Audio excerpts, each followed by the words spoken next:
गरीब है, बहुत पैसे के बाद ईश्वर ने हमें लड़की दिए हैं जो अपने बेटे के नाम रखा है नर्मदा। लेकिन नर्मदा को नसीब में क्या कमी है, उनमें क्या चूक है, वहाँ क्या बिगाड़ी है। अपने बेटी नर्मदा को हमने 108 शादी किया, लेकिन 108 शादी करते हुए ससुरती नहीं गई। कोई लड़का डखा मर गया, कोई छक्का मर गया, कोई मरवा मर गया, कोई मजाका मर गया। ऐसा ही 108 लड़का मर गया। लोग हमें ताना मारते हैं कि कोई सराजा की वो लड़की रखे हैं, वो लड़की ने डाइन है, बक्साइन है। हम लोग इतना बर्दाश्त नहीं हो रहा है। मेरा जी ये करते कि जोर मार खाकर अपने जान दे दें, लेकिन जीना रहना बेकार है। सिपाही एक काम करो, सिखा के सही त्याग करो, सिखा के चलो, सिखा के बस्ती में नहीं रहेंगे। चलो जी बस सिखा चलेंगे, शाम को शाम आएंगे, अपने दरबार में रहेंगे, बस सिखा के पहुंच जाएंगे। चलो निकलो।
लाजे मर जेबू। हम बताओ तनी कहाँ के राजा हुए, अक्का नाम है।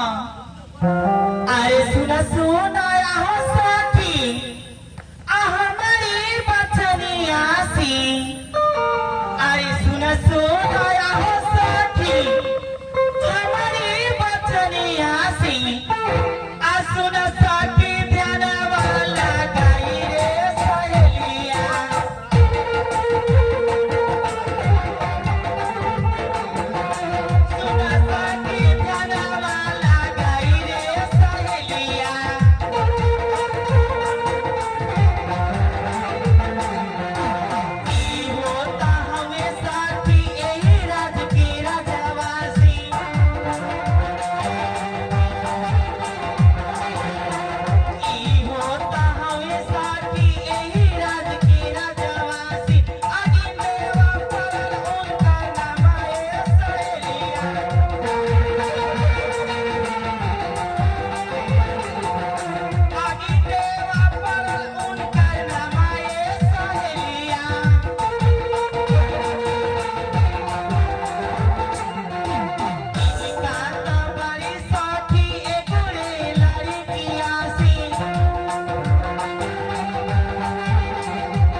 ई गरीब लड़की भारी उनका नर्मदा नाम है उनका 108 बियाह भाई तब ससुरती ना भैली केहू देखौका में मर गए केहू कोहबर में मर गए केहू पूजाई में मर गए ऐसे ऐसे ही तो 108 बियाह भइले सकी इंग्रेज ऐसा राजा बा कि रात में मुंह दिखावता हमने ऐसे आदमी रही ना तो नदी नाला में डूब के मर जाए छी छी छी छी चला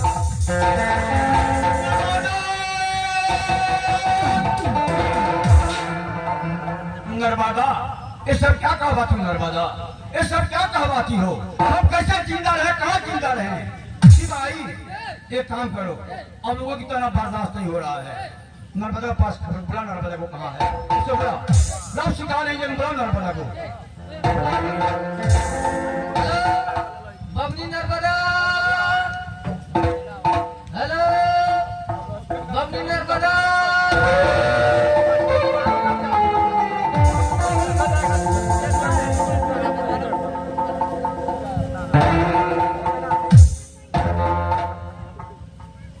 यह नागपुर राशि मेरी पिताजी का नाम महाराज देव और मेरी नाम नर्मदा है। नाजिर सिपाही मुझे की आवाज लगा रही है। अच्छा मैं शुरू कर देखती हूँ।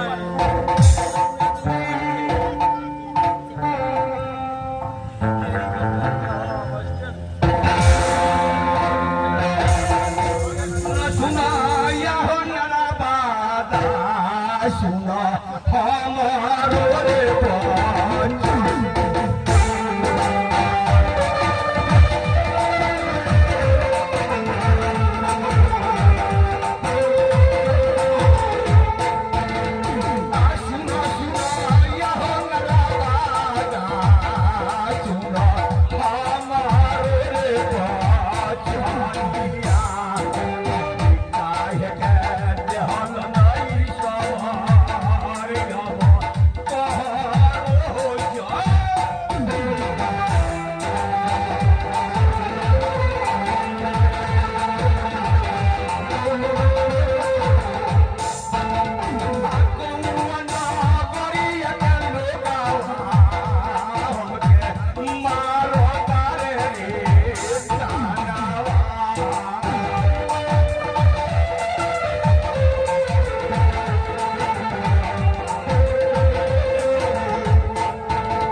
अरे सुनी सुना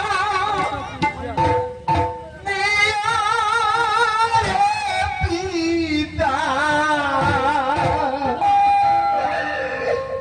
अरे बचना